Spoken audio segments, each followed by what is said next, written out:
Welcome to another episode of Inside Welsh Rugby.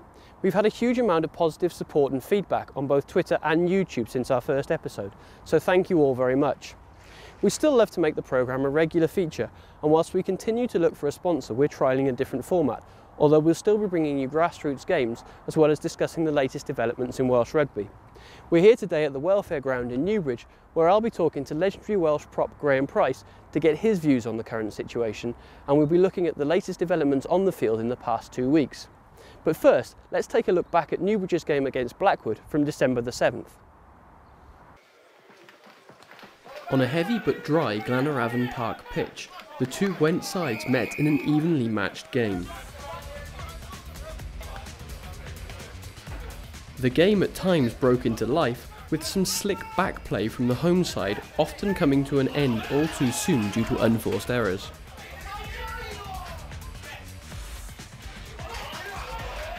It was, however, Newbridge who were first to strike, making the most of a foray into the home 22 to draw the defence wide before an inside pass put fullback Ryan Lee over for the score.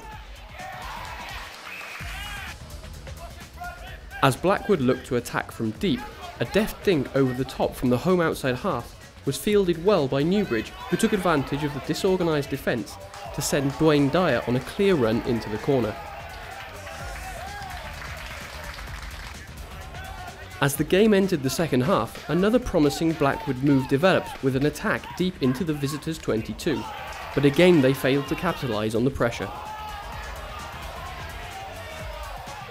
Again the home side showed real endeavour with ball in hand, running hard and going through several phases before earning a well-deserved penalty, which Andy Humberstone duly converted.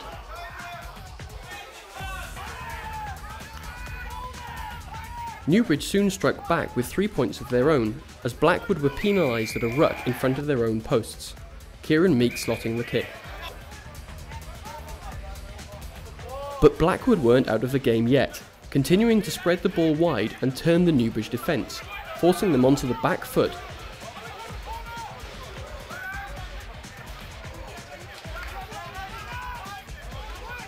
Just reward for their efforts came from an excellent run from deep from the home fullback and a precision pass to allow winger Curtis Hughes to sprint away from two defenders and cross in the corner. The conversion was missed and the score stood at 15-11 to the visitors.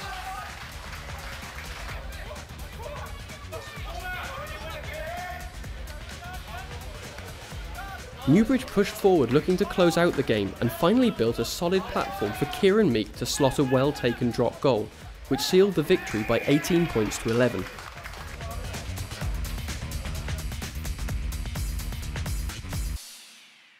Darren, so how's the season been going for you so far? A little bit inconsistent, if I'm honest. Big transition in the club this year. 28 players we've got in the squad. 8 are only being retained from last year for a number of reasons. You know, we've been decimated with injuries this year. We lost our captain through injury for the rest of the season. A couple of our big game players really have moved on to the Premiership, so we're always playing catch up. So grassroots is obviously key to community clubs. How is your mini and junior section doing? I think we're one of 2 or 3 clubs in Wales who have got, you know, quite a prolonged and protracted mini and junior section, all the way from, I believe it's under 5s, under 6s, you know, all the way up to senior rugby. So, you know, in that respect, you know, Newbridge are sitting quite healthy with regards to players coming up through the levels. And you've got players in the first team that have come through the system here?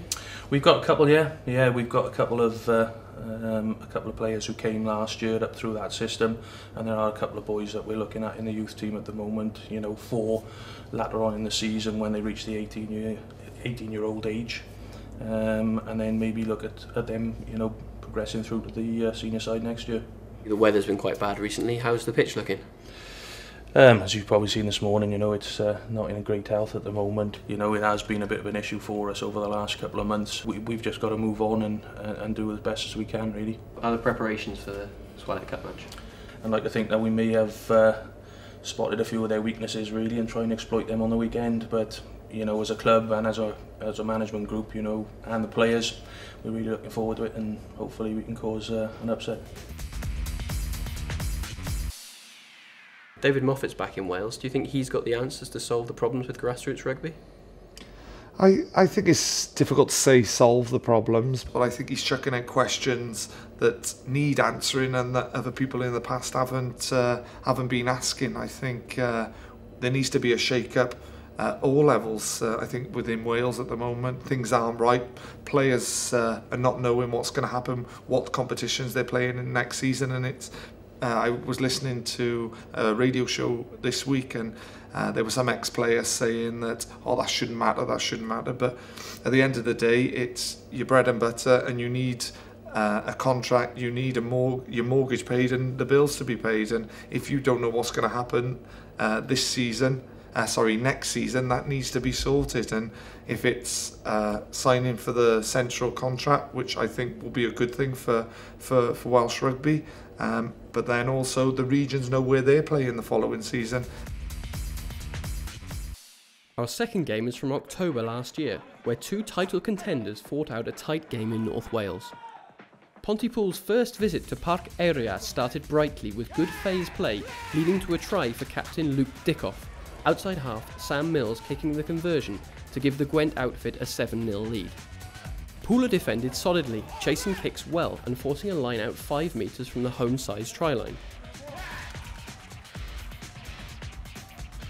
Fast hands by the back sent wing Trevor James over in the corner, taking the score to 12-0.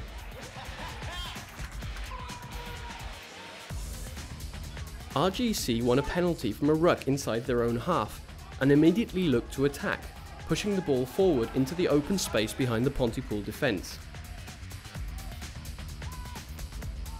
The ball was smothered as the home attackers looked to steal, and the referee deemed a try had been prevented, heading for the posts and a penalty try which was easily converted by Rhodri Carlton-Jones. Both teams continued to play with ball in hand, often being met by strong resistance. The team swapped penalty kicks before visiting outside half Mills added another, bringing the score to 18-10 at the break, despite a strong finish to the first half by the home side.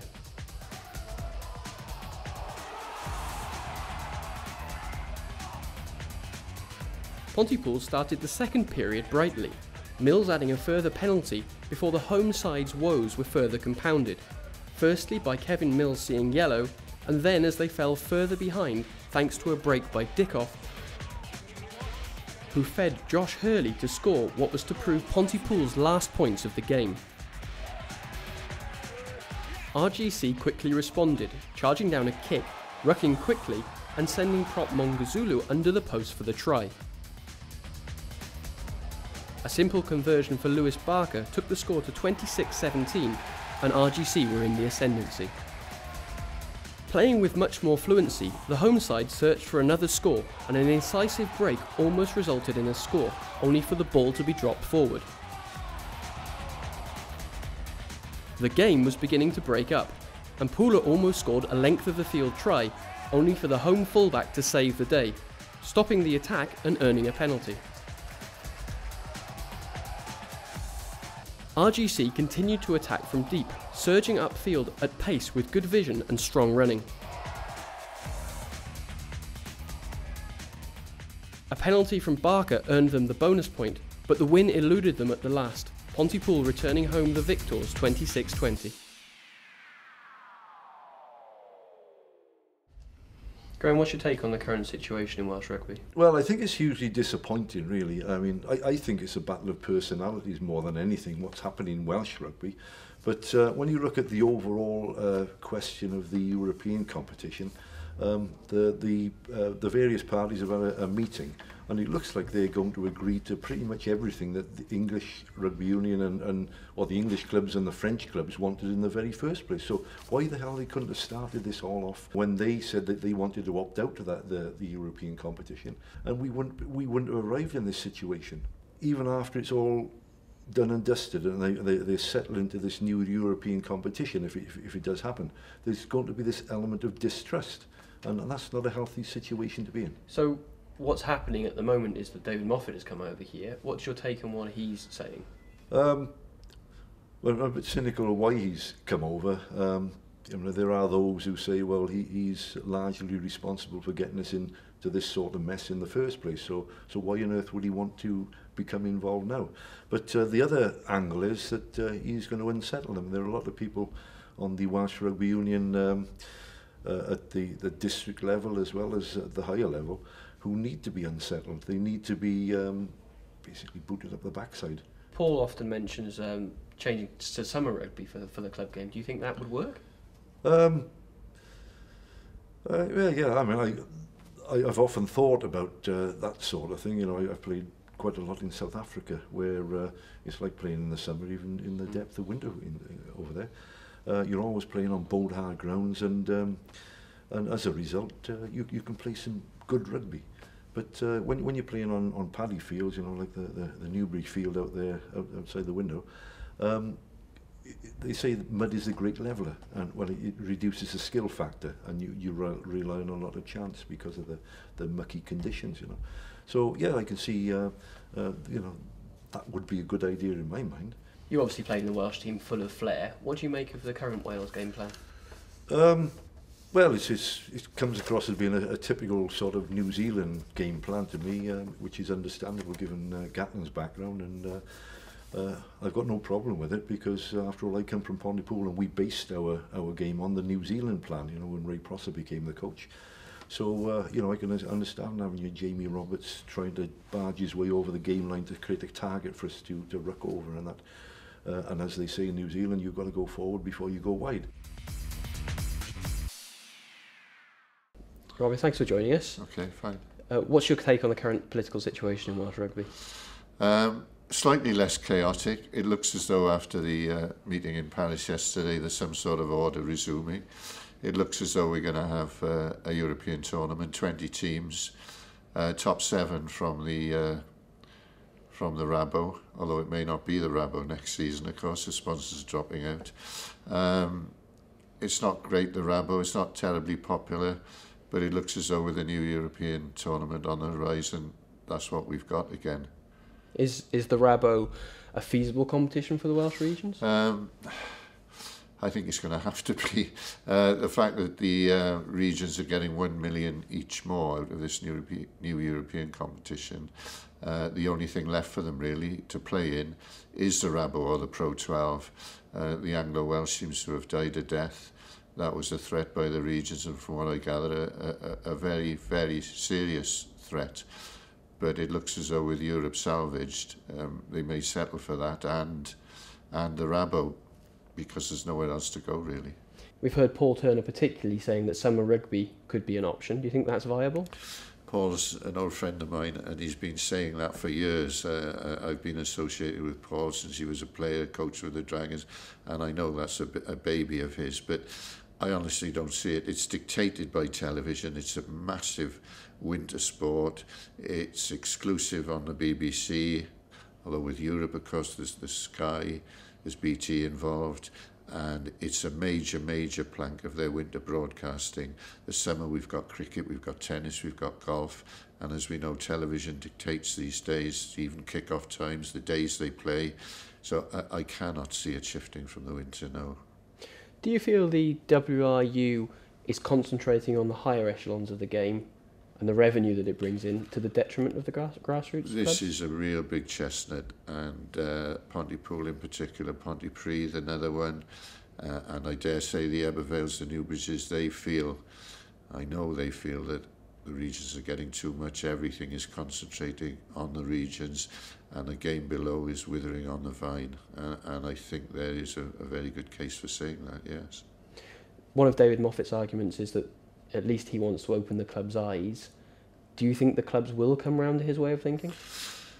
That's a difficult one. The original attendance at Blackwood for his first forum, I gather, was quite low. Hopefully that will speed up, because I think we do need someone to come in and shake the things up, and I think David Moffat could have an effect and concentrate minds, even if he gets onto the union, and that's a big if. I can't see him ousting David Pickering, the chairman. The board have got to do that, and there's no way the board are going to vote for some kind of outsider, as it were, to come in and sort it. So to be honest, I think the answer is we are where we are and we've got where we've got. However unpopular Roger Lewis is, I don't see an alternative. Join us next time on IWRTV, where we'll be at Cardiff Arms Park for a Legends game between Wales and France, with interviews from players including Serge Betson and David James.